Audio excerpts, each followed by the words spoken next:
Salam saudara-saudari yang terkasih dalam Tuhan dimanapun kita berada. Kiranya kasih Kristus senantiasa menyertai kita, saya dan saudara. Saudara, kita akan masuk dalam reflection kita pada hari ini yang menjadi tema kita yaitu hamba dosa atau hamba kebenaran. Nas yang menjadi firman Tuhan kita pada hari ini yaitu diambil dalam Roma pasal 6 ayat 15 sampai dengan ayat yang ke-23. Saudara yang terkasih dalam Tuhan, istilah hidup yang merdeka atau bebas seringkali diartikan dengan hidup yang tidak terikat atau tidak tunduk kepada siapapun dan aturan atau hukum apapun. Seseorang berpikir dia dapat berbuat apapun sesuai dengan keinginannya atau sesuai dengan pikirannya. Justru jika paham seperti ini, yaitu paham kebebasan yang demikian, adalah kebebasan yang sangat-sangat keliru dan liar serta tidak terkendali dan dapat menyebabkan yang namanya kekacauan. Dan orang itu akan diperbudak oleh kebebasan itu sendiri. Dapat disimpulkan bahwa tidak ada yang namanya kebebasan yang mutlak.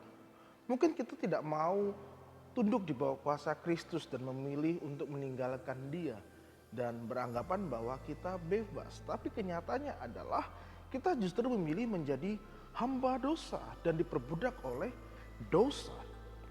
Kita harus sadar Bapak Ibu bahwa ketika kita sudah percaya kepada Yesus, seharusnya bukan lagi hamba dosa, melainkan hamba kebenaran.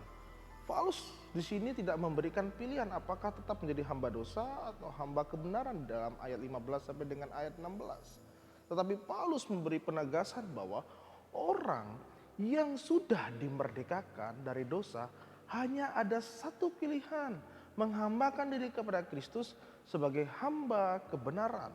Di sini saudara yang terkasih dalam Tuhan, Paulus juga mengingatkan untuk mereka bahwa kehidupan lama ketika menjadi hamba dosa itu penuh dengan kecemaran dan kedurhakaan di dalam ayat 19. Tidak ada kebenaran dan upahnya adalah kematian atau maut.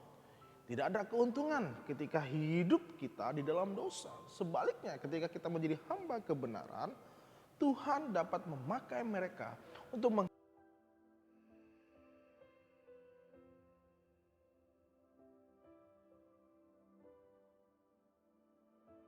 menjadi hamba dosa. Berarti menyerahkan hidup kita diatur oleh keinginan daging, kenikmatan, kesenangan, dan kemewahan duniawi. Itu memang kita dapatkan, namun itu hanya berlaku di dunia ini. Berarti pula kalau kita melihat kembali, itu akan menyangkal kasih karunia yang Allah sudah nyatakan dalam hidup kita. Saudara yang terkasih dalam Tuhan, menjadi hamba kebenaran adalah sebuah perjuangan kita dalam seumur hidup kita dan sebuah peperangan sepanjang waktu. Jika ini dikerjakan dengan kekuatan sendiri, kita tidak akan mampu memenangkannya. Karena itu saudara, setiap orang Kristen wajib dan harus selalu memohon kepada Tuhan, memohon anugerah Tuhan agar dipimpin oleh Roh Kudus dan diberikan kekuatan sehingga beroleh suatu kemenangan dan menjadi hamba kebenaran yang sejati. Saudara, itulah yang diinginkan Yesus. Yesus telah menang atau atas segala dosa dan Ia tidak akan membiarkan umatnya berjuang sendiri. Ingatlah saudara, bahwa Yesus adalah Tuhan dan Tuhan kita. Dan kita adalah hambanya. Jadilah hamba kebenaran, bukan hamba dosa.